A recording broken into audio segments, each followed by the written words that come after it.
On this most solemn of mornings, we gather in Wonthaggi, as towns across our nation do, to mark one of the most defining days in the history of our nation, ANZAC Day.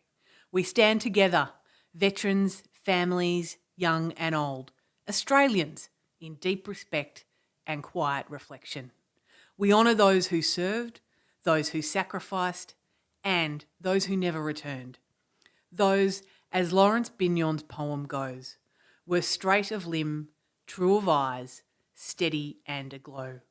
They were staunch to the end against odds uncounted. They fell with their faces to the foe. This history has shaped what we today define as Australian values. More than a century has passed since Australian and New Zealand troops landed on the shores of Gallipoli. They were young, many barely out of school, sent into conditions they could never have imagined.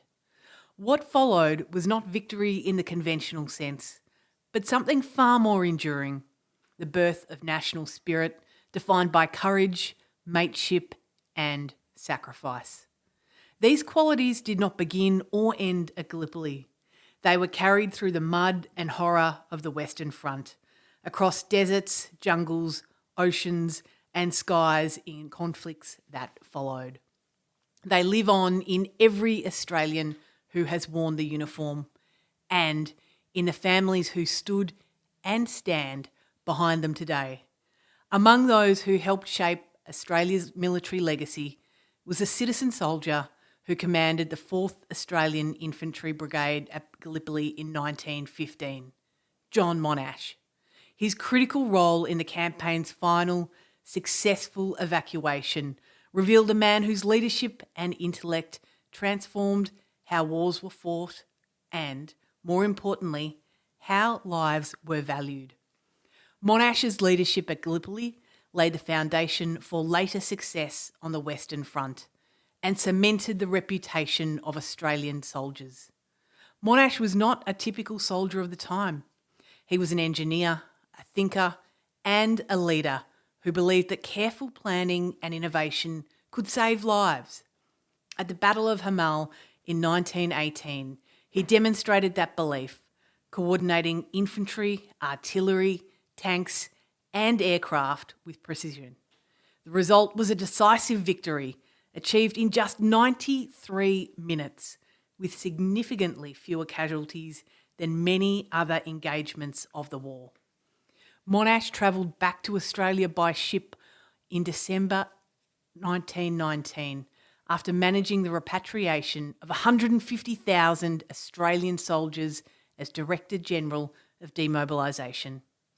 His care and commitment to the repatriation and well-being of these young men should never be forgotten.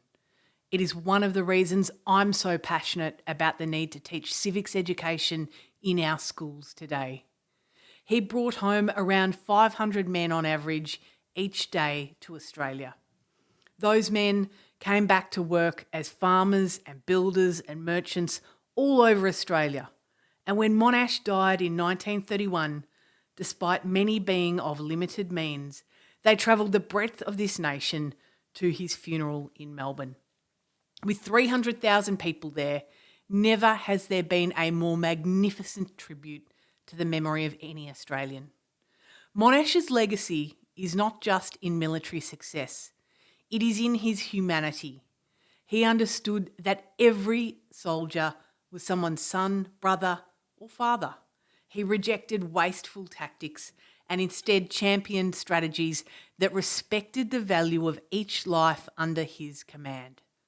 That legacy matters deeply today, because ANZAC Day is not only about looking back, it is about understanding what those sacrifices demand of us now. This morning in Wonthaggi, that spirit endures.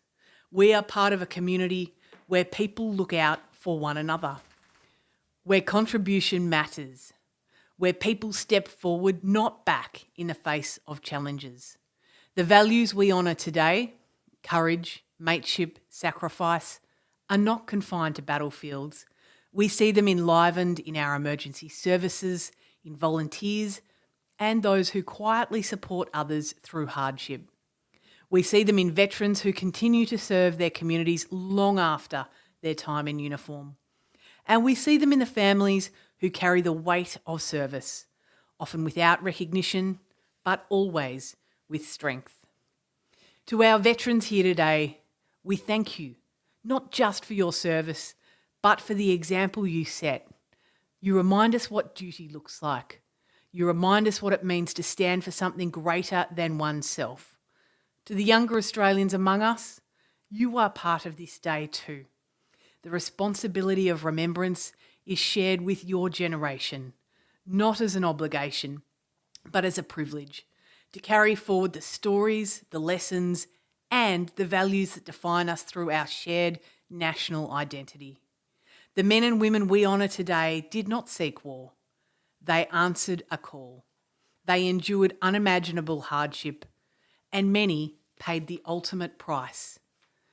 As we stand here today, in silence and reflection, let us remember not just how they died, but how they lived. From the farms and valleys and towns across our great Gippsland region, with courage in the face of fear, with loyalty to one another, with a belief in something bigger than themselves.